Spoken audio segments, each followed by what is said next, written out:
Sorry, Aaliyah. I think I can't really hear you. I don't know about other people, but not really. Now, It's a little bit, yes.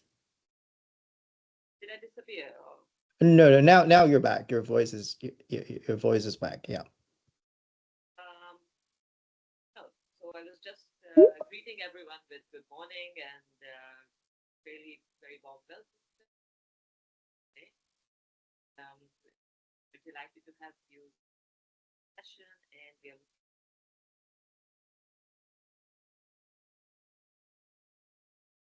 had a huge logistical, many of them joining us today. There are no technical glitches and oh, Yeah, I think I can't. Yeah, I think I hear. Yeah, I hear a little bit, but not really everything, Aaliyah. Don't worry about it. I think I can just go straight in, and if that's okay. Yeah. Um, yeah. Thank you. you'll speak about 1 hour and then Yeah, there's a question and answer session. that's right. So the floor is yours, Professor Sinwan Chong. Thanks, Aaliyah. We can hear you on that one. That's important about time management. 1 hour of presentation, and hopefully there will be around 30 minutes for Q&A. So let me try to share my screen. I'm not sure who can. I think I know there are a few St. Andrews students here. If you can help me manage the lobby, if you see anyone coming in, if you can admit them, that would be great. Any one of you, please. Okay, thank you. Um, all right, let me just.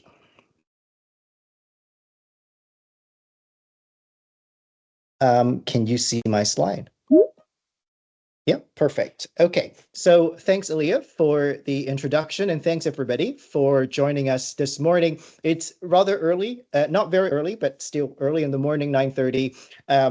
The reason we try to do it in the morning is to hopefully get people in different parts of the world to be able to join live. Obviously, this will be recorded. This is being recorded, and we'll share the recording on our SIX website so that other people can review the content, and I'll also be sharing the slides at the end of the session. So you won't really miss anything if you have to drop off in the middle of the session. But again, thank you so much for joining this event. This is our spring webinar for the BALS Research Synthesis in Applied Linguistics SIG. My name is Simon Chong. I'm the convener of the SIG. And also somebody who's just very interested in research synthesis. And today I'm very happy to be sharing with you about research synthesis, in particular, a tool that I have developed together with quite a number of colleagues called SMART, and want to introduce the tool to everybody, how we can make use of the tool, and most importantly, I think to think more broadly about research synthesis as a type of research in applied linguistics. Why do we want to think about it? What is its value, and why do I even bother to perhaps embark on doing one? So hopefully this will answer some of your questions today about research synthesis. This kind of presentation can be very dry because it's about methodology. So I'll try to do it in a slightly different way. Hopefully it will help you stay in the session until the very end. So before I go into research synthesis, I want to show you some numbers, and I wonder what you think about these numbers. I'll just give you maybe 20 seconds to have a look at these numbers.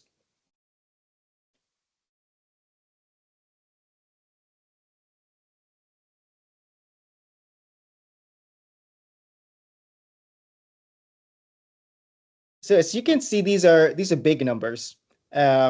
These are numbers related to academic publications. So you can see across all disciplines, there have been more than 5 million academic article published worldwide. This, of course, is not limited to applied linguistics, but across all disciplines. And that's only 3 years ago. I don't have the latest number, probably more. And then we have 46 more than 46,000 active academic journals around the world, and that's the figure from 2020.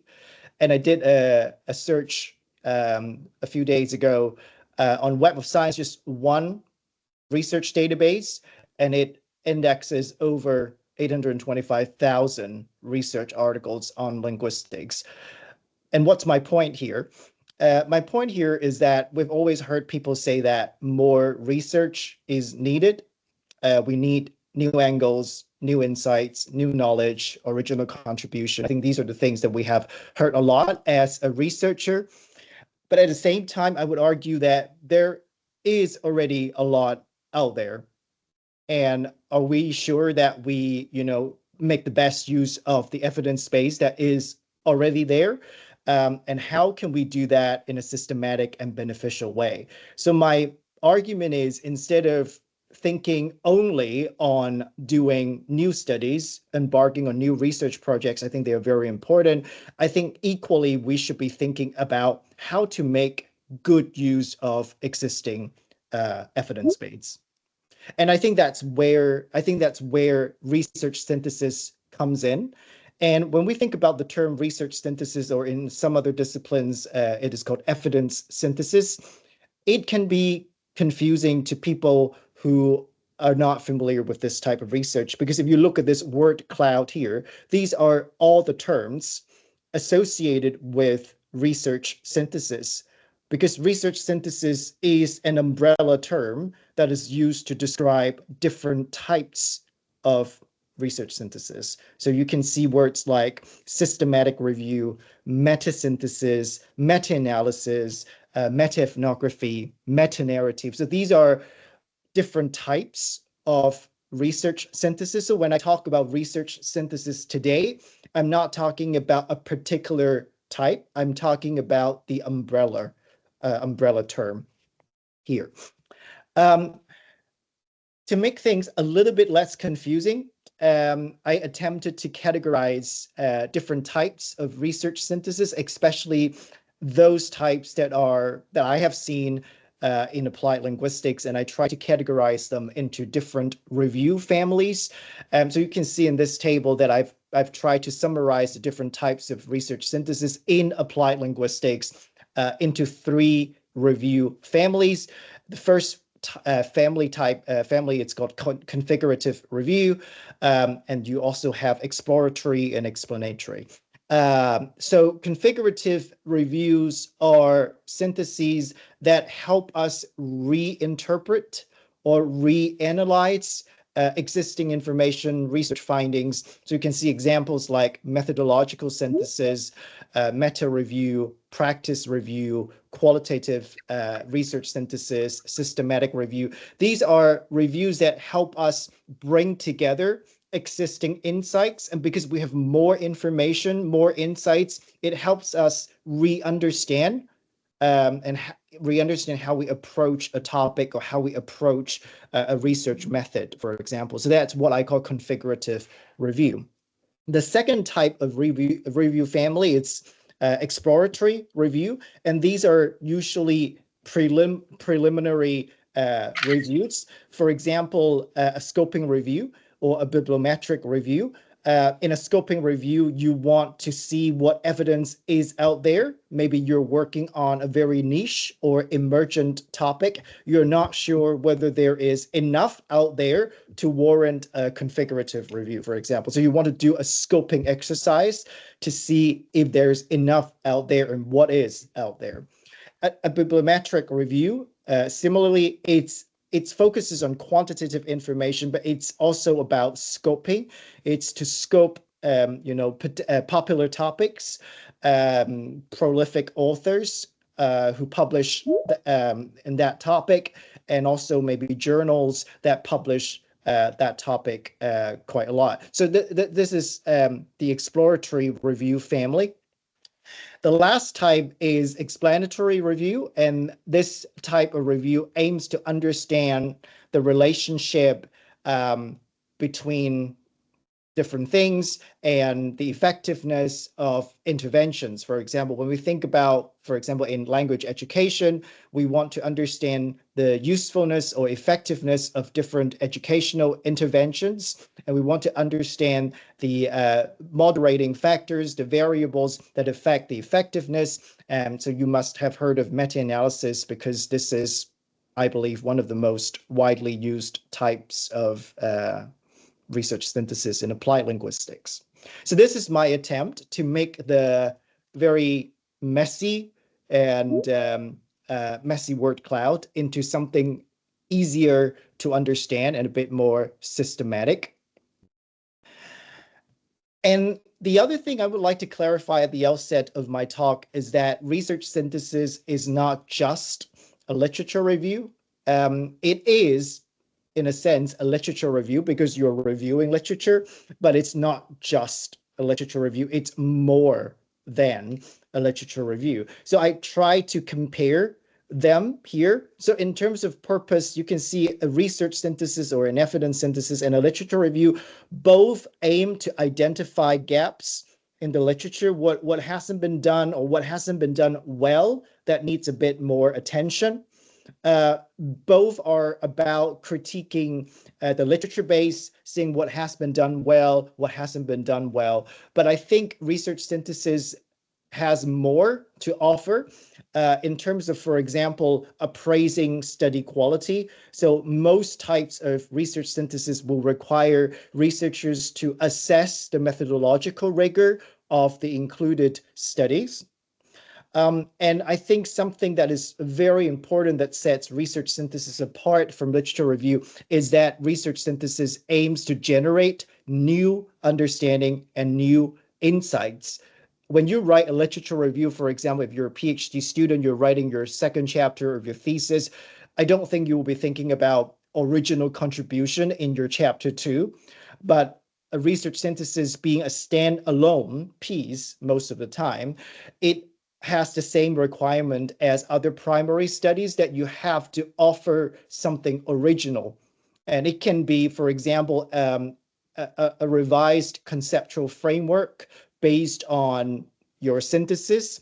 It could be a methodological framework, something that one of my students have done recently is to develop a methodological framework for doing autoethnography. And I think that's a very useful way to understand how a relatively new methodology can be used and to develop a rigorous framework to guide your methodological practice. Because as you know, autoethnography, it's something that is quite new and unfamiliar to most people in applied linguistics. There are different ways to do it. So one way to ensure that you're doing it rigorously is to read different publications that adopt autoethnography, synthesize their methodological practices to develop your own methodological framework. So that's what I meant by generating new insights. And research synthesis is important to make sure that research is accessible, it's useful and usable to practitioners and policymakers. And this is a point that I'm going to stress throughout my talk, because a lot of people, when we're thinking about research synthesis, we're thinking about its usefulness to researchers, but it's also very useful to a non-academic audience. And I'll show you why later. In terms of methodology, research synthesis has an explicit methodology section. The methodology needs to be systematic, transparent, and reproducible, and it's often pre-registered. Whereas in a literature review, you don't often see a methodology section. You decide what you want to include in the literature review. Probably if I ask you, how do you select the studies that you include in your literature review, you'll say, I'm not sure. I come across some studies. I did a search, and these are the studies that I found. And if I ask you, are you sure that you have found most of the relevant articles? You may say, I'm not sure. Whereas in a research synthesis, because your methodology is systematic, is transparent, you think about your search strength, you think about search strategy, you have inclusion, exclusion criteria, you can respond to my questions in a very confident way and say, yeah, I'm pretty confident because you see, these are the steps I took to conduct a search. So that's the difference in terms of methodology. In terms of reporting, a research synthesis is structured in a way that is very similar to a primary study. So you will have research questions and you will present your findings and you'll discuss your findings, and your findings are based on your analysis. Whereas in a literature review, you will very often present summaries of research in a narrative fashion. So that's another difference. In terms of resources, literature review is often done by a single researcher, like a PhD researcher, whereas in a research synthesis, it's often done by a team of researchers and professionals, and sometimes it may require the use of research software because of the amount of information that you're handling, and to ensure that your methodology is transparent, systematic, and reproducible. And I would like to go back to the notion that research synthesis can be useful not only to researchers, but also policymakers and practitioners. And I love this illustration of evidence ecosystem. If we see evidence as an ecosystem, you can see that we as researchers, we focus a lot of the times on evidence generation, because that's what we do. We think about new ideas, we think about how we can contribute new knowledge, and that is absolutely essential and important and integral to our researcher identity. But what I want to draw people's attention to is there are different stages of evidence. For example, after you generate new evidence, you need to be thinking about how to translate that evidence in an accessible way so that people who you intend to benefit from your research can understand your research and can use that evidence in their practice. If you're doing research on language education or language assessment, you want language teachers to be able to understand your research, or test developers to understand your research. So you have to do more work to make sure your evidence gets translated and used. And that's something I think most researchers don't think about, because we think about our endpoint as having our paper published in a top journal, and then we're very pleased with it. And I think we should be, because it's a lot of work. But after publication, to me, it's only the beginning of the next phase of my research project, is that I have to think about different ways to make sure that my target audience can understand and can benefit from my research. And that's very hard. And I would argue that evidence synthesis plays a very important role, not just in evidence generation, because it helps to inform researchers what has been done and what hasn't been done in a very systematic manner. But evidence synthesis is also very useful to translate evidence, to make evidence present evidence in an accessible manner. And I'm going to show you some examples later. So if you're thinking about bridging the gap between research and practice, evidence synthesis plays a very important role. Why do I say that? I think evidence synthesis or research synthesis is useful to researchers for sure. I'm going to show you this example, which is not an applied linguistics example, but it happens to be a recent publication from one of the journals that I edit, and this paper got the Editor's Choice Award, so I thought I would share this as an example. It's a systematic literature review about teacher professional learning, and what the authors did is they synthesize existing literature, of course, and then based on their synthesis, they developed a model for teacher professional learning with different components and showing relationships among different components. And this can very easily be used as a conceptual framework for a primary study. Yeah. And this framework can then be enriched, revised, adapted based on your primary study. So it's a very neat and rigorous way to develop a conceptual framework for your primary study. So I would argue that research synthesis is useful to researchers.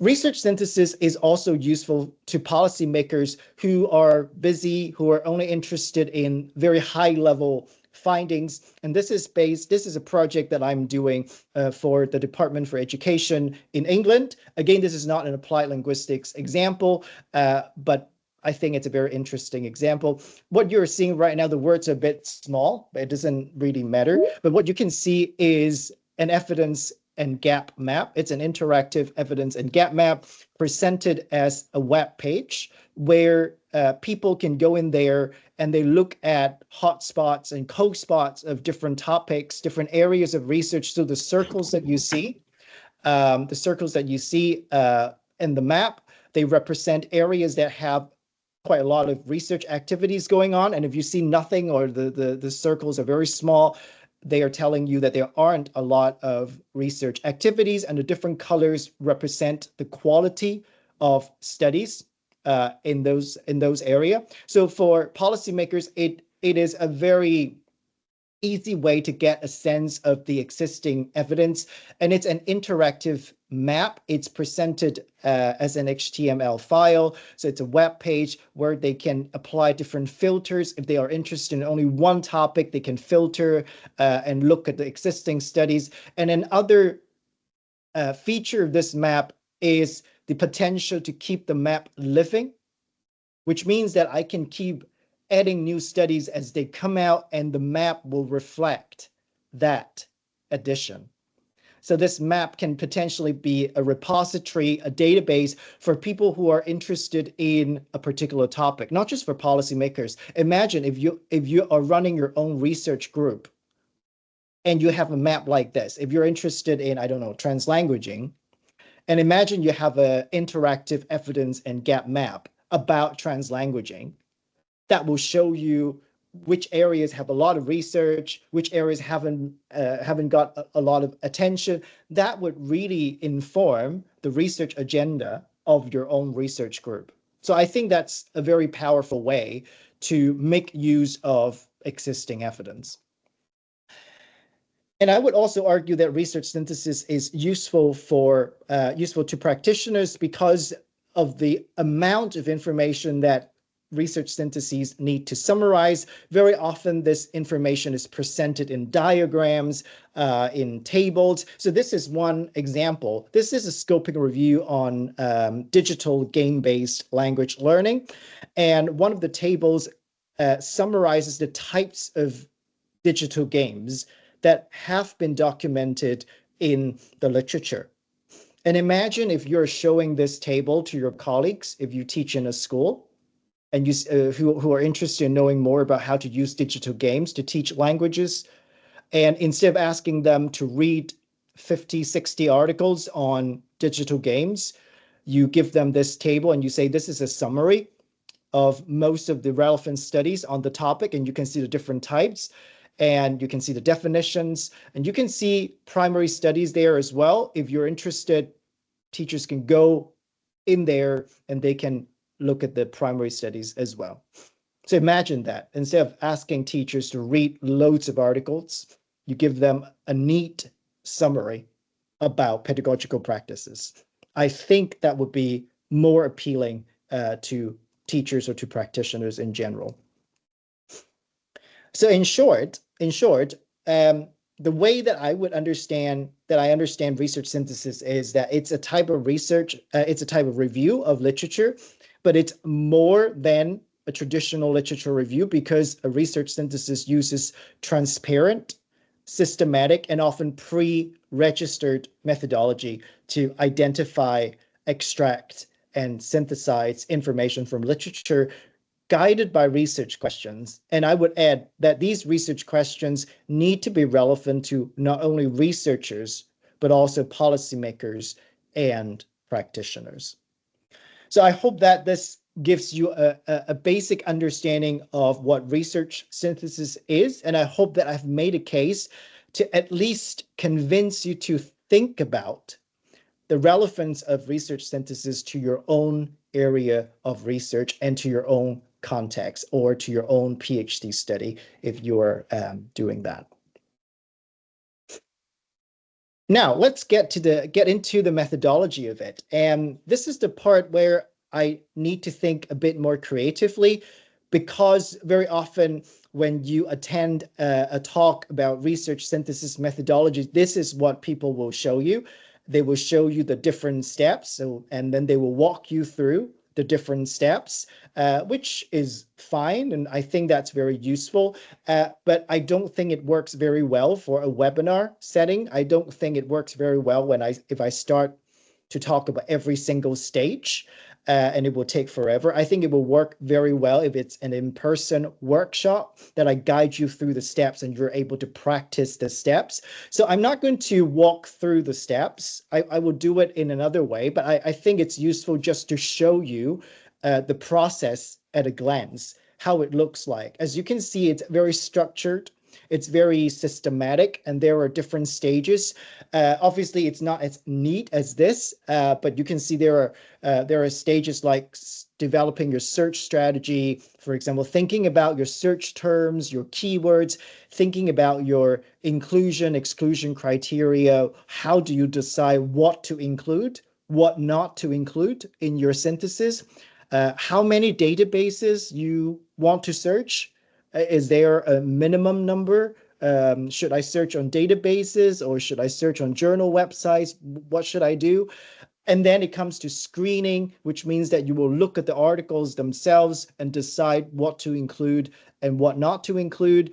And then there will be the data extraction stage where you extract relevant information from the included articles to a software or to a spreadsheet or to a Word file. It depends on how you want to do that. And then you conduct a synthesis of the extracted information.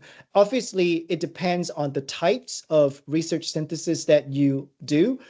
For example, if you're doing a quantitative synthesis like a meta-analysis, the steps will look slightly different. If you're doing a bibliometric review, the steps will be slightly different. So it is not my intention to go through the steps, but I just want to show you as an overview, this is what a research synthesis looks like in general, in terms of methodological steps.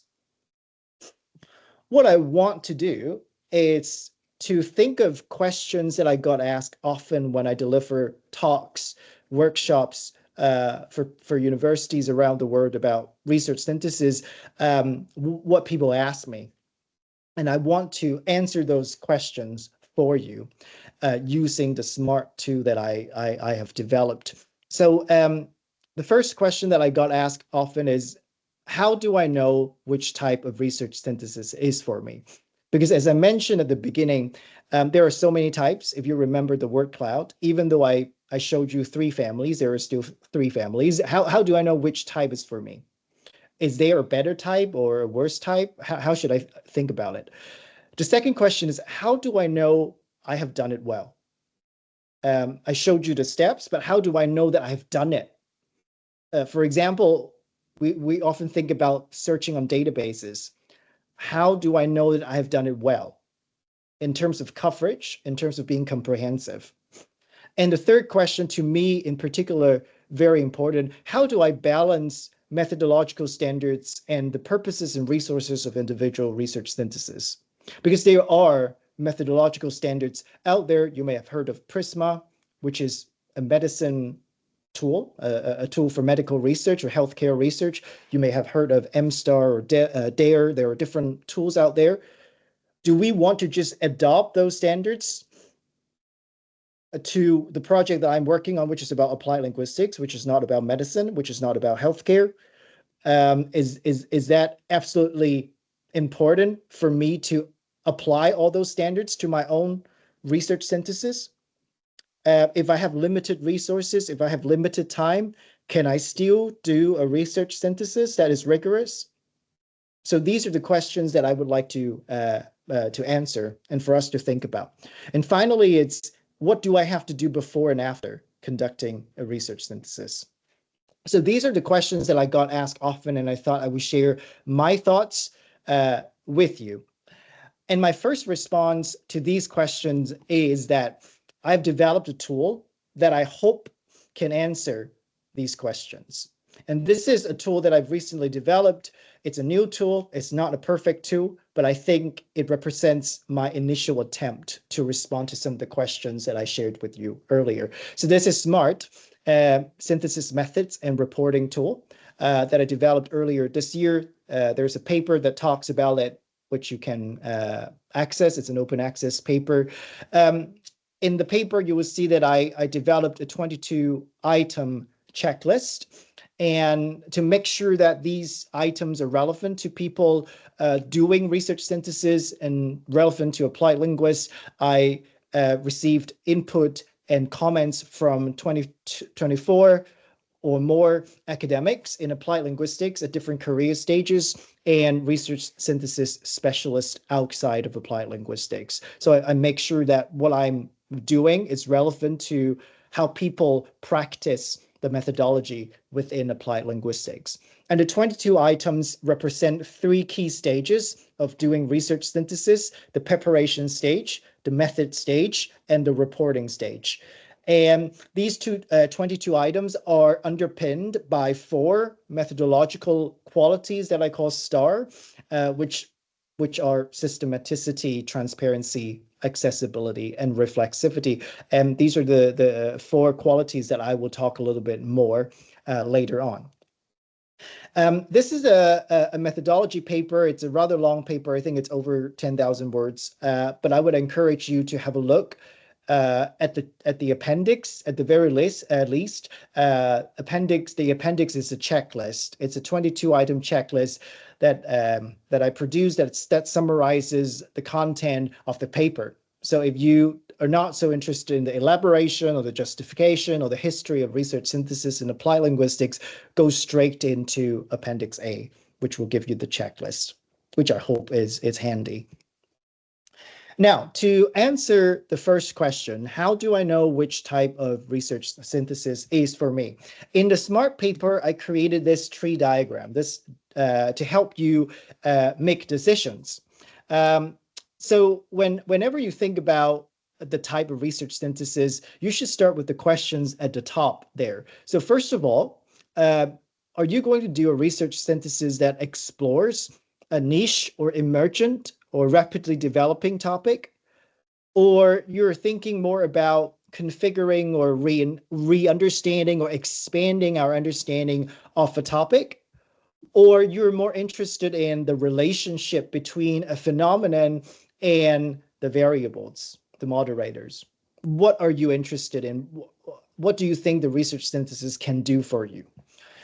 If you are thinking about doing something that is very niche and very new, you probably would like to ask yourself some further questions. Is that a new topic? Are you more interested in the publication patterns of the new topic? For example, do you want to know who the prolific authors are, what the citation patterns are, what the co-citation patterns are, what are the journals that publish on this topic often? If that's what you're interested in, you probably want to do a bibliometric review. But if you say, no, I want to know what qualitative or quantitative evidence, what evidence is out there, I want to do a preliminary survey, then probably you're thinking about a scoping review. All right.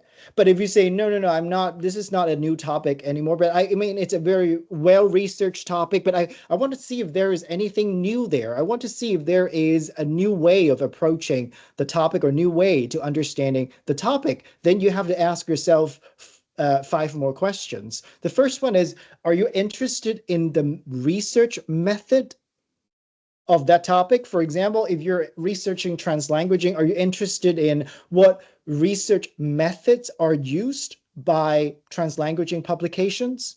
If so, then that's probably a methodological synthesis that you're thinking about. But you may say, no, I just want to look at other research syntheses under that topic. I'm not interested in primary research, okay? I'm interested in research syntheses of that topic only, and you may have very good reason for that. Then probably you're thinking about a meta review.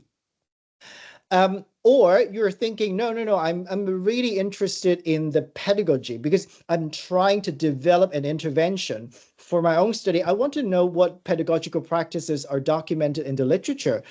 Then probably you're thinking about practice review. Or you're thinking, no, I'm very interested in qualitative evidence only because I'm thinking about doing a qualitative study. I want to know what qualitative evidence is out there. Then you can do a qualitative research synthesis. Or you may want to have a more comprehensive understanding of qualitative and quantitative evidence. Then if that's the case, then a systematic review may be for you. So hopefully that will be helpful for you to understand, which type of research synthesis you may want to embark on. And finally, of course, if you're thinking about relationship between a phenomenon and moderators, you want to see how well something works and under what situations, then a meta-analysis may be suitable. Of course, you can always do a combination of them. So you can do two or more depending on the purposes. But as you can see that this diagram shows you the purposes of different types of research synthesis that you can use to determine the starting point. The second question that I got asked is, how do I know that I have done it well? Right? People have told me, I know the steps, I can read the guidelines, I know Prisma, I can see the checklist, but how do I know that that I've done it? And in order to answer that question, I present to you STAR, which are 4 dimensions of quality that I think are important, and also at least the working group who worked with me to develop SMART agree that they are important qualities for research synthesis. The first quality is systematicity, and this refers to the principles of best practice in doing research synthesis that adhere to existing guidelines. For example, SMART, Prisma, EMSR, there are many more out there. And you have to kind of refer to existing guidelines that will shape your methodological decisions. And the way that the research synthesis is theoretically and conceptually grounded. So that's what I meant by systematicity. The second dimension of quality is transparency. So it's important to document all methodological steps and decisions that you did in your research synthesis in the paper. And transparency to me is closely related to systematicity, because when you refer to a guideline, for example, Prisma, and you decided to follow most of the steps, but for certain steps, you found that they are not really suitable for your review because of the topic or because of the nature of the review, and you decided to do something slightly different. And it's very important for you to then make that clear, what's different and why did you decide to do it differently? There must be a good reason, right? So that's very important to report any discrepancies, any deviations. You have to report. And the research synthesis in applied linguistics, I think, we're still thinking about the role of pre-registration. In other disciplines like medicine and healthcare, your synthesis cannot be published if it is not pre-registered, which means that if you don't have a protocol, a study plan published, so they have journals that publish protocols of research synthesis or study plans of research synthesis, you have to do that, or you have to do title registration in order to have your research synthesis even considered. Okay, so pre-registration is important. In applied linguistics, we are thinking about it. I think more and more people are doing it, but it's still not the norm, and we have to think about the benefits and the challenges very carefully. But the idea is the same, is that we need to make sure that the relevant methodological information is available to people before its publication. Why is that important? Why is it important that methodological information is available before the review is published? It's because that research synthesis is a lot of work, and it takes a long time for research synthesis to be published, right? And when you are doing your research synthesis, there may be other people who are also working on a synthesis that is on the same topic. or on a very similar topic, and they are not aware that you are doing something similar, and that leads to something that's called research waste, which is there is duplicated effort there, and we're not aware that there are other similar projects going on. So having that methodological information published before your actual publication can facilitate collaboration and can reduce research waste. The third dimension of quality is accessibility. And this is one that is very close to my heart because I work a lot with practitioners and I want to make sure the research that we do reaches them. And it's more than just making your papers open access, but that's a topic for another presentation. It's important to think about how stakeholders can get involved in research synthesis. In some research synthesis guidelines, they recommend consultations with practitioners, with those who are directly involved in the topic. For example, if you're doing language education, then you probably want to involve teachers in the process to make sure that they can give feedback about the findings and the relevance of the findings to them. And we also have to think about different ways to present findings in an accessible manner. Finally, it's reflexivity. And I think this is so important because in most of the guidelines, they talk a lot about reliability. And I think that is a good practice, but that is not good enough of a practice for research synthesis because we don't only want to capture the outcome of agreement. Because when we think about intercodal reliability, for example, we think about the outcome. So we want to show people the outcome is that we have an 80% agreement rate. So it's pretty reliable. But what it doesn't tell us is the process of reaching that agreement. And there are so many factors that are at play that may influence the outcome of intercodal reliability, for example. Imagine if a PhD student is doing a synthesis with their supervisor. It's very likely that the student will think that what the supervisor has to say has more value than what they have to say. And thus, the intercodal reliability will be very high because whatever the supervisor says, the student probably will just, yeah, I think that's right. I think, yeah, that's true. Then the agreement rate would be very high. But does that really mean that it's high? I mean, there are different factors that we have to consider. So reflexivity is about documenting the process. For example, you may have seen in publications that people say that they have discussions, they have meetings, but we don't know what these discussions are. We don't know what these meetings are about, and we don't know what questions were discussed. We don't know what the process was like to reach agreement. So it's very important for us to document the process of decision making. And another thing that I would suggest you do when you think about whether you have done a research synthesis well, is to look at the checklist of SMART. So there are a number of self-reflective questions included in the checklist that will help you think about different components of a research synthesis. For example, when you think about your research questions, have you think about the alignment between your research questions and the type of research synthesis? For example, if you're asking a question about what is the effectiveness of peer corrective feedback, but the type of research synthesis that you are doing is a qualitative research synthesis, then I would argue that there is a misalignment between the questions and the synthesis type, right? And when we think about inclusion-exclusion criteria, in addition to having a list of criteria, have we thought about why these criteria need to be present? A very common example is a lot of people would say the time frame of the publications that is included in this synthesis spans from 2020 to 2025. But then you also have to provide a justification why the past 5 years.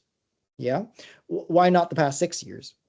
So you have to think about a reason. Is it because there is something that is seminal that was published in 2020 that sparked the interest of people to do work in this area, or it's because of resource reason that you can't really look at everything. You look at, so there needs to be a justification. Search strategies, again, how many databases? There isn't a fixed number, but most guidelines outside of applied linguistics will say a minimum of 3. But again, you can still challenge why 3, why not 2 or 4. So, but that's the benchmark outside of applied linguistics. And the search string, are you sure that you've included all the relevant keywords, synonymous terms? And have you tried the search string, for example, to make sure that it's useful? In terms of screening, for example, have you done your first level screening? That means, have you done your title abstract screening? Have you done your full text screening? And have you calculated intercoder reliability, which means that you need to have another person involved in your screening process and in the data extraction and synthesis processes as well, to double check at least 10% of your included studies, to make sure your coding outcome is similar, right? And there is a threshold percentage that you can have a look in the paper as well. And to me, more importantly, would be the last question. Have you documented the processes and any issues that arose and solutions? All right. How did you reach that agreement? Most people would just say, we had a discussion. To me, that's not good enough, because I don't know what happened in the discussion. I don't know what you talked about. I don't know what the issues were. I don't know what the solutions were. So you need to provide more information. Same applies to data extraction. Have you developed a data extraction form? Have you thought about the data extraction items? Have you piloted the form? How do you know these items are good items, that you can find information about these items? So these are all the questions that we have to think about.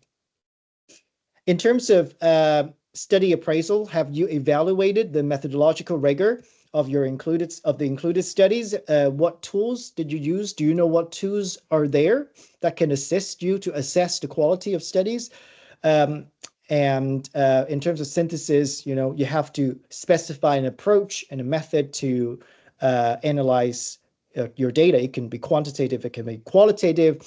Did you use any software or automation tools? And what have you used? Why did you use it? How did you use it?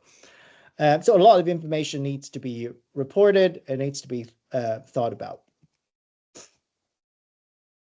The third question that I got asked often, and I think it's a super important question, is how do I balance methodological standards and the purposes and resources that I have for a particular evidence synthesis?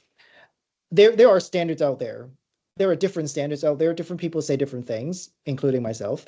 But how do we know that applies to me for this particular project? So I think it's always a tug of war between maintaining rigor, because in order to say that we have rigor, there needs to be standards. The question is not so much about the standards, but who set the standards? And how do we know that the standards are relevant to us? Right, that's one thing. But at the same time, I think it's super important to promote diversity and innovative practices of doing research synthesis, especially now with AI, with technology. There are a lot of publications now outside of applied linguistics about AI-assisted research synthesis. And how do we make sure that we're not discouraging people to be innovative, but at the same time, we have to maintain standards and rigor. And I don't have an answer for that, but I think we have to be cognizant of these two. And what I try to do with SMART, and this is a sentence that I quoted from the SMART paper, that I think for the tool that I developed or other methodological guidelines for research synthesis, we have to recognize the double duty of these tools, is that we want to present standards. We want people who are new to research synthesis to think more carefully about doing a synthesis. We want to list out the key considerations, key methodological considerations. At the same time, we want to encourage creativity, innovation, and diversity of practices with good justification. Yeah. So for example, if you're thinking about using AI in your research synthesis process, the reason shouldn't be just because you don't want to spend hours reading papers, right? There should be a better reason. Yeah. And if there is a better reason, why should the people be discouraged to use AI? Yeah. And if they can demonstrate that the tools are quite reliable, why should that be discouraged because a guideline doesn't mention it? So these are questions we have to think about. And for me, when I developed SMART, I intentionally addressed that, and I hope I have addressed that in an acceptable way. In SMART, you will find that there are baseline practices and preferred practices. For baseline practices, these are practices that I consider and the working group consider essential to conducting high quality evidence synthesis, which means that we would expect you to do them because they are quite important and they are widely accepted to be important stages. But there are also preferred practices. And these are practices that are widely practiced in other disciplines like in medicine and healthcare and in psychology, but they are not really practiced in applied linguistics. And instead of saying, oh, because the medical syntheses, they all have a protocol published, and now applied linguistics syntheses, they all have to have one, or else these are bad syntheses. I don't think that's the way forward, right? But I think the way forward should be to first raise awareness that there is a practice like this out there. And then we have to think critically about its relevance to applied linguistics, because applied linguistics research is not medical research, right? So there is this preferred practice that I want to let people know something like this happens outside of applied linguistics. Let's think about whether we think it's suitable for our syntheses. So that's preferred practice. It's not compulsory. Let me give you an example. This is from the paper. In terms of registration, because this is I think this is a common issue. In other disciplines, as I said, having a protocol published in a journal or in a database, it's required before your synthesis is even considered for publication in journals. And those protocols need to be made open access, and those protocols are peer reviewed. And the protocols are very long, very, very long. If you looked at a medical synthesis protocol, they can be up to 7,000 words. So it's as long as a whole paper. And I have to think about how to raise awareness instead of telling people in applied linguistics that, oh, let's write a 7,000 word protocol. I don't think that's going to work. So instead, I have to think about a way to introduce that practice. So you can see on the left-hand side, it is the baseline practice. So what I said in the guidelines that we do have to let people know that there are ongoing research syntheses, because we want people to collaborate. We don't want people to work on the same project, but they are not aware that another team is working on it. So I think registration is important, but I don't think asking people to write a 7,000 word protocol will do it. So instead, I said it's good to complete title registration. And what I mean is this. A title registration is a form that you can complete in, I would say, 5 minutes, that lists out the most basic information about your ongoing synthesis, your tentative title, your research questions, your team, and your timeline. That's it. And then it gets shared on a spreadsheet, so you can access this registration form and a spreadsheet on the journal website. So I have founded a journal called Research Synthesis in Applied Linguistics, which is a Taylor and Francis journal, and the links to these forms and spreadsheets you can see on the journal's website. So this takes 5 minutes to do, and people can see what ongoing research syntheses are. But there may be also people who are very, very interested in writing a full plan for their synthesis, and I don't think they should be discouraged to do it. So for my journal, Research Synthesis in Applied Linguistics, I have a publication section called Research Synthesis Protocol. So they can publish their study plan as a journal article. You have your DOI, it's peer reviewed, and you publish in a journal, which you can then cite in your published synthesis. And also there is the International Database of Education Systematic Reviews that also publishes protocols. So there are platforms for people who want to do a more thorough plan for their synthesis, and they are absolutely encouraged to do it. And this is an example of a research synthesis protocol that was just out, and this is a meta review on applied linguistics research. It's a review that is commissioned by Ball that I'm working on right now. It's an example for you to see if you're interested. I'm not going to talk about these examples. What do I need to do before and after conducting a research synthesis? It's very important for us to think very, very carefully before we start doing a synthesis, because it's a lot of work. If you talk to anyone who has done one synthesis before, they will tell you it's a lot of work. And you don't just want to do it because people ask you to do it, or people say it's a pretty good type of research. Oh, you'll get published very easily, so you want to do one. No, you have to think carefully about, first of all, originality. What original contribution are you making? Right? There may be similar research syntheses on your topic. Why do you want to do another one? There may be one that was published 2 years ago. Why do you decide to update the findings? Is there a need? Right? Is there enough publication out there to warrant a synthesis? Right? So you have to done some scoping work. You have to do some homework to see what's out there to ensure that you can contribute something from your review. And the research team, because it's a team effort, have you got your team? Do you have collaborators, researchers, librarians, professionals? Have you discussed the roles and how they can contribute in the synthesis process? Have you thought about the type of research synthesis that you want to do? Have you looked at the tree diagram? Have you asked yourself all those questions and come up with a type?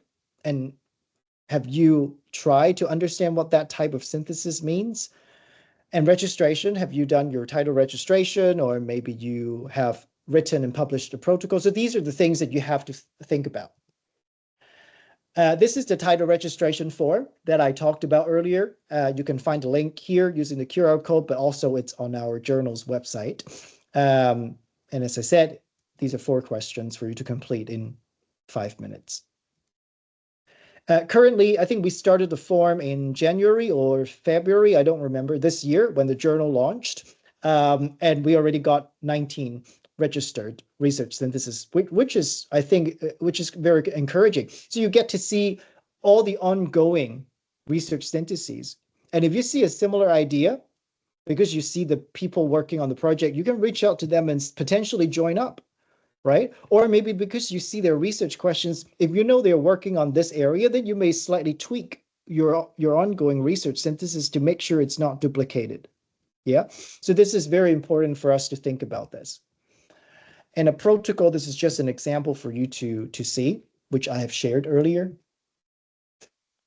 After you have conducted your synthesis, you're very proud of it, you have spent months, if not a year, on your project, you write it up. Is that the end of the story? Nope. You have to think a lot more about how to report it in a way that is accessible to practitioners, to researchers, to policymakers. So thinking about how to present your findings in an accessible manner is very, very important. I will show you some examples later. I've seen some very, very good examples. In terms of methodology, have you reported your methodological steps? If you have published a protocol, have you reported any deviation? Because a protocol is a plan. Things will change. And you may decide not to do something, or you may decide to do something slightly differently from the protocol, and you have to state the deviations and, again, the justification. Yeah, so you have to report the methodology in detail. But I want to focus on accessible summary. And this is something that my new journal, Research Synthesis in Applied Linguistics, does, is that we partner with TISA Graphics. And what we do is for every single research synthesis that is published in my journal, in addition to the 200-word textual abstract, they get an infographic abstract that goes alongside the publication. So when you download the PDF, you see, first of all, the infographic and then the full text. And this will also be shown on the website. We haven't had one published yet, but there are a few that are in the pipeline, so you'll be able to see them very soon on the journal website. But this is what I mean by an accessible summary. Of course, it's only one way to do that. Let me show you some more examples. This is another example. I think it's a very cool example. It's not in applied linguistics, but I was reviewing, doing some review work for another university, and this is one one paper that I came across is a scoping review. Is a scoping review on early digital experiences and their impact on children's brain development.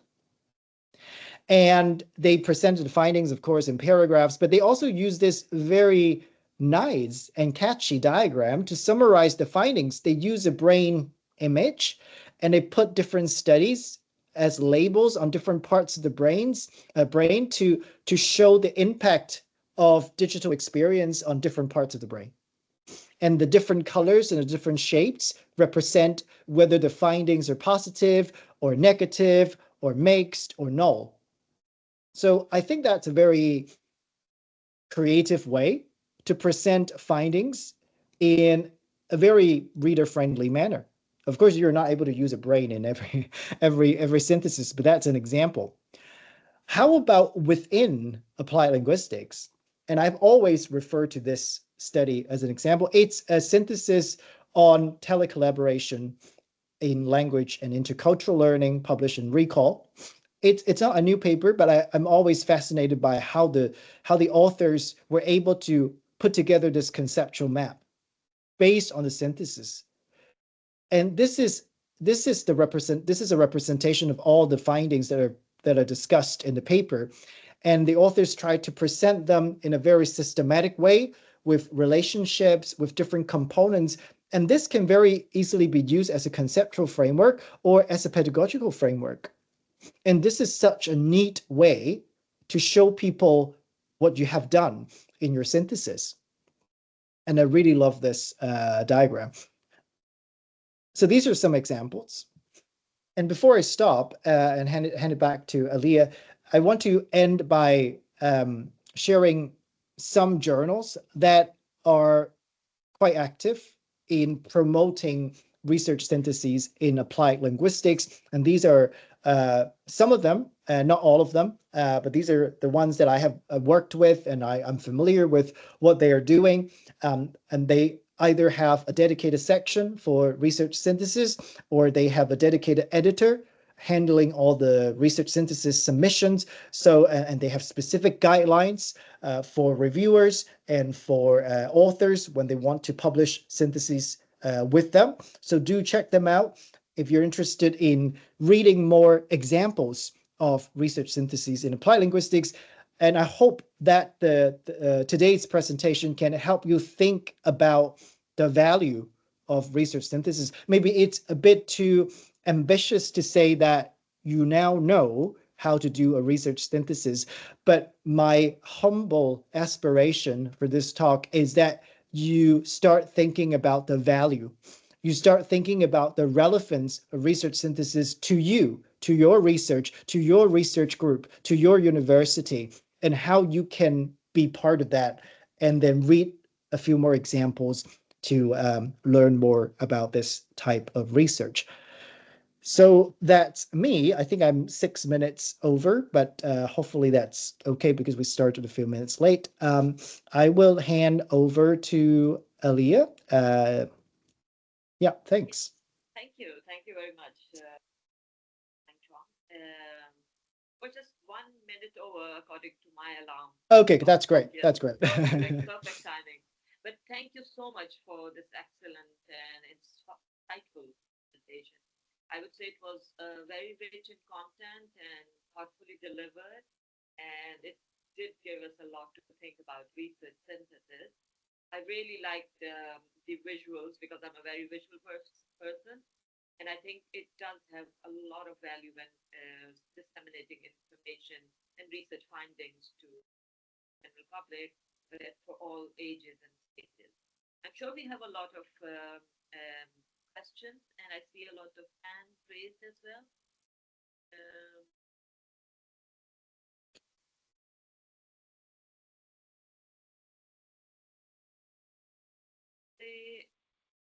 I can't now see hands raised, but I know I saw hands raised. If you raise your hands, you know the I think that was me, but I clicked it by accident. I do have a question if you want me to go though. That's Sure. yeah. Okay, so sorry. So Shima, thank you. Thanks again. I always really enjoy the talks you put on, and every time there's something different to get from it. So I thought it was really good. One of the things I found kind of going through my PhD process, and I kind of been included like a bit of bibliometrics and a bit of systematic review in there, um, is that there's like you can end up with a lot of geographic imbalance when you kind of start putting these studies together, right? So for example, I'm doing a study of English medium instruction in universities. In my systematic review, we've got 53 papers from Hong Kong, and then it's like 30 something from the whole of South Asia. So if you kind of think, okay, well, how many people live in Hong Kong and how many people live in South Asia? And then also sort of like the economic imbalances from that, you end up with a really sort of distorted picture of what's happening if you just look at kind of like, okay, well, this is how many studies said this, and this is how many studied that. So I mean, what I really want to ask was kind of like, do you know if there's how can we kind of ensure the quality of research when we're thinking about an area where like maybe there's more research funding, so more research has been done in one place than in another? Because I think in a situation like that, when some universities are really much better funded than others, you might end up getting a much rosier picture of the what's going on the ground than you would otherwise. Right. Thanks, Tim. So first of all, I think one thing I would want to stress is that research synthesis, it's a type of secondary research, which means that what we can collect and analyze is very much dependent on what's out there. So we may want something. For example, we may want an equal representation of countries and regions in a topic, but we just don't have them, right? And researchers, and we may want something more qualitative or quantitative, but that's not what's being done. So we don't have that. So I don't think there is a way to go about it because it's just the limit and it's just the nature of synthesis. But another thing I've tried to, I have been promoting, but outside of applied linguistics and my other education research channel, it's to do multilingual searches. And I've started to see people doing that. So especially to me, if it's a language related topic, I think it's very important. If you're talking about multilingualism, for example, for a scoping review, I think it is almost compulsory for your search string to be multilingual. Because then you get your selection bias there, right? Because you only look at English publications. But if you look at regional publications, you may find more that are published elsewhere. And those publications, of course, we may not count them as academic publication. Maybe they are published in a very small journal or in a professional journal. I think so it's a judgment call, because if you want more diverse representation, I think sometimes the quality may suffer.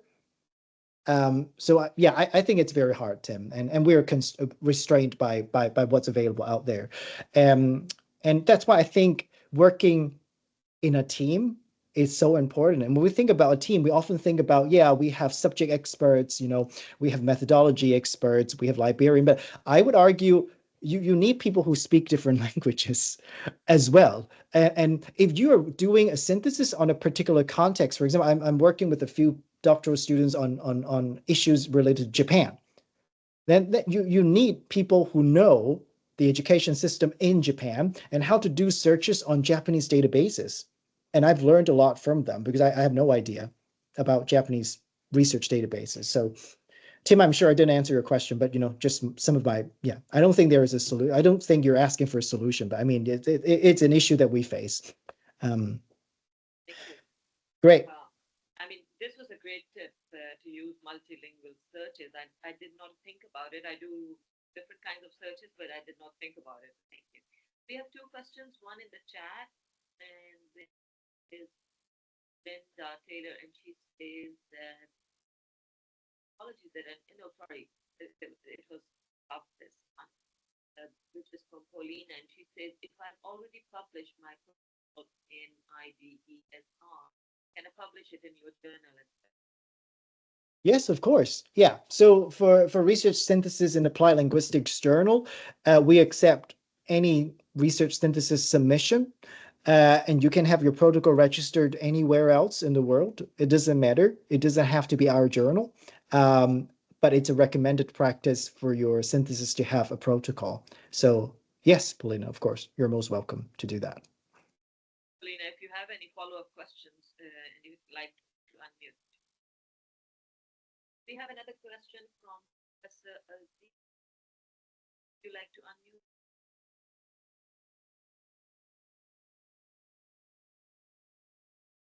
Sorry, Alia, did you call on me? Yes. All right, thank you. Well, thank you, Sinwan, for this very informative session.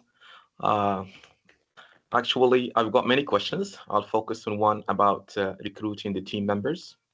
So, do you hear me well? Yes, yes, very well. So, once the research question is formulated, the research protocol is then to be developed. I think then the methods for literature searching, screening, data extraction, and so on.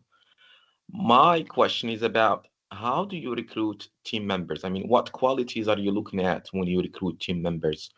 And does that impact, can you go back to your research question and modify it according to what you have in your team members, or it has to go in a certain order? Like you start with the research question, you look for those members. If you don't find the qualities you're looking at, that's quite difficult because I've run a systematic review before with Prisma. And then when I didn't find the team members to join with the qualities I was looking for, it ended up doing it myself. But doing it individually, it's not only difficult, but it reduces the quality of the review itself. So what is your say, please, Sinwan? Yeah, thanks for your question. I think that's a very good question. I think it depends on the purpose of the synthesis, because I have done it in different ways. So there are reviews that I did that I start with the topic and the research questions, and then I recruit people who can help me with those questions. But there are also instances when I co-develop topics, and I may have a topic in mind, but co-develop the research questions with the team members, because they contribute. They may be experts in that area. For example, if you're doing I'm doing a review for the government, for the British government right now, the Department for Education. They have very specific things that they want to know about a certain topic, and in that way, I don't really have the flexibility to co-develop research questions with my team. I have to assemble a team based on the questions that the department ask us to review. So that, I think it depends on the purpose.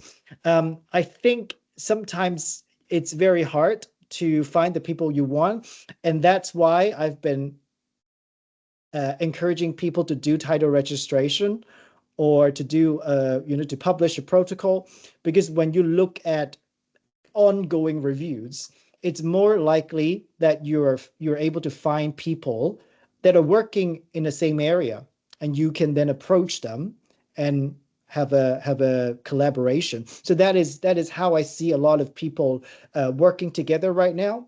In the context of postgraduate students, for example, I've always encouraged my master's or doctoral students to help one another.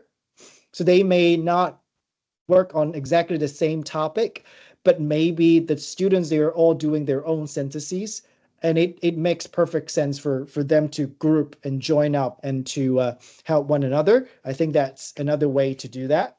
And another thing that I have tried is that I've set up something called a college of reviewers. So that's like a group of researchers that I have worked with on previous research synthesis projects, and I have their information in a spreadsheet, of course, with their permission. And this is my go-to list, is that they have worked with me.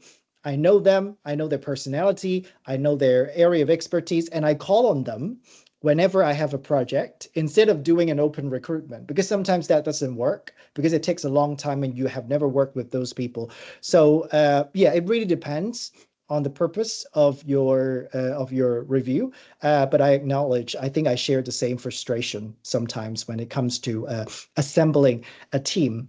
But I think it's also the beauty of doing a synthesis is that you get to work with people across the applied linguistics field, because because it's a synthesis, I get to work with people. For example, I'm doing the meta review for BAL, and it's about everything under applied linguistics. So we have recruited for our advisory board. We have our team of research assistants.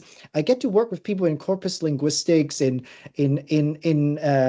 different areas of applied linguistics that are not my area.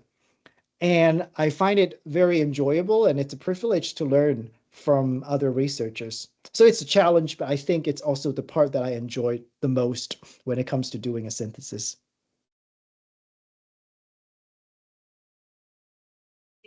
Singe, and I think Aziz has. Hello. Yes, I have Thank one more question, if you don't mind. Thank you, Simwan. Sure. Thank you. That was very informative. Thank you. One more question, because SMART is quite a new protocol.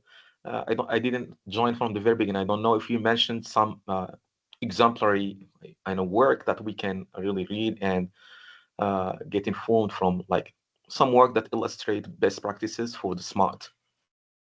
Yeah, so I talked a little bit about the checklist, which I would encourage you to have a look. If you read the paper, I don't think it, I mean, unless you have time, it's not worth your time to go through the whole paper, but go all the way to appendix and you will see a checklist of 22 items. And I think that's a very good starting point to start thinking about your synthesis project using those reflective questions. In terms of examples of published research synthesis that use SMART, I think we have a few that will be published very soon that they use SMART as a guide. But currently, I don't think, because it's, SMART was published in February, I think. So I don't think there are any completed syntheses that use SMART, but there will be some examples. Hello, can I jump in, please? Sure, yes.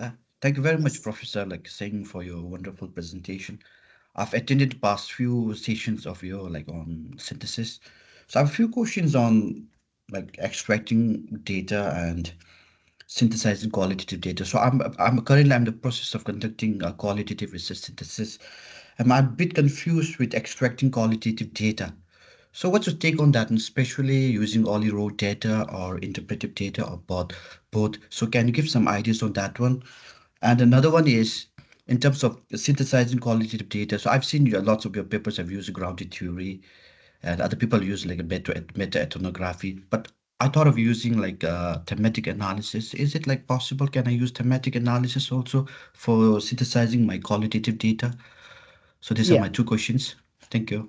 Thanks for your questions. I'll answer your second one first. My short answer is yes, for sure. If you have a good reason to use a particular analytical approach, go for it. I've seen many reviews, both within applied linguistics and outside, that they claim to use a particular approach. But when you see how they did it, either it's not really that approach, or they're doing something very similar to other approaches. So I think it's not so much of an issue about how you call that approach, but that you understand what their approach really means in practice. Because I've seen so many people calling it thematic analysis or grounded theory or whatever you want to call it, but I can't see how it was done differently. And I think that is an issue not related to research synthesis. That's an issue related to qualitative research in general. That's why some people are hesitant to recommend qualitative methods, is because they see it as something that is not rigorous, which is entirely wrong.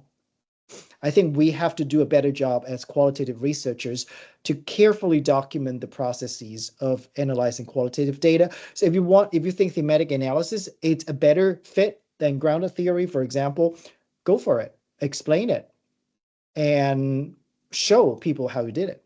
That's perfectly fine. In terms of the first question, it's a very good question, because when it comes to qualitative evidence, the first question we should ask is, what counts as qualitative evidence?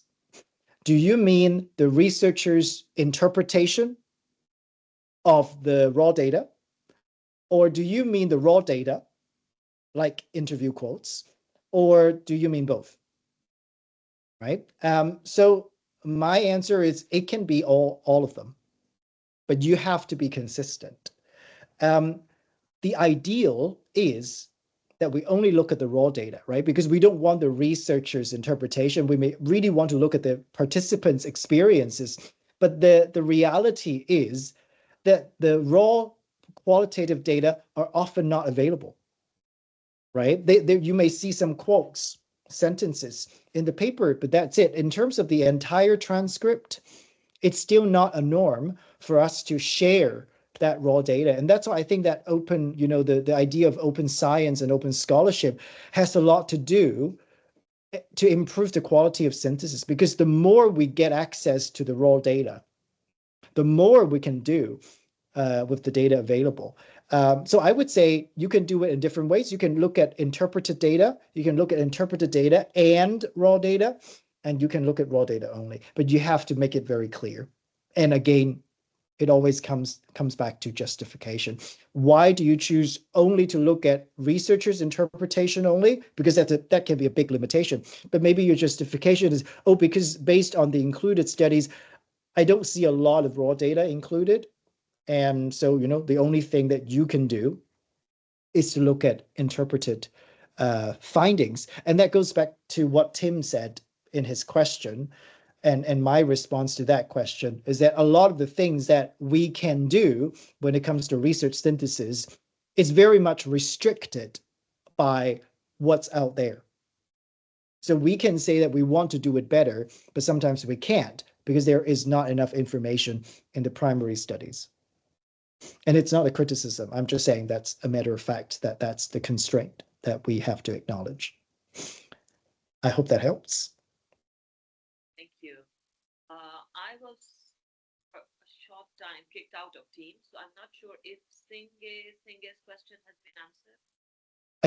I think so. I think I have answered his 2 questions. Now it doesn't seem anyone has. We are coming towards the end.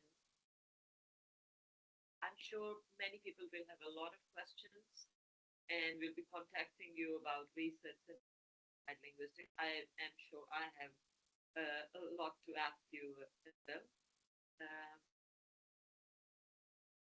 Singe has another. Sorry, there's not a question, but last time I received an email saying that the research synthesis group is planning to organize some sort of seminar or conference in the winter. So I want to is it confirmed, or because I'm really interested to share my paper in that conference, whether it's going to be online or in person or. Yeah, thanks. Yeah, that's a very good question. Yes. So we send out a poll in our newsletter because I really wanted to gauge people's interest and readiness, because I was a bit because other ball six, they will have their conference, and I was a bit hesitant at first because I don't know how many people are working on syntheses and how ready people are to share their work. So, but based on the response, I think it has been quite positive. So we will definitely do a conference in December. We haven't talked about the detail, but we'll do one. It will be online because our SIG has almost 400 members, and most of them are not based in the UK. So I think it makes sense that the conference is online. We may not call it a conference, or maybe it's a symposium. It's a small conference, but yes, we'll definitely share more details maybe a few months later. With submission and registration. But thanks for that question, which allows me to put a plug in there. Thank you very much. With that, I think we've come to the close of question and answer session. Mm-hmm. And we're really thankful to all the attendees, and we wish you a great weekend ahead. Research in applied linguistics, and I hope you'll visit all the websites and the links that Professor Silvan mentioned, and we'll be contacting you again through the newsletter and other later sessions. Yeah. Thank you. Yeah, thank you, Aliyah. Thanks for sharing this, and thanks everybody for joining this. I'll be sharing the recording link and the slides with everybody, and they will be up on our website very soon as well. It's very nice to see everybody, and enjoy the rest of your day. Bye.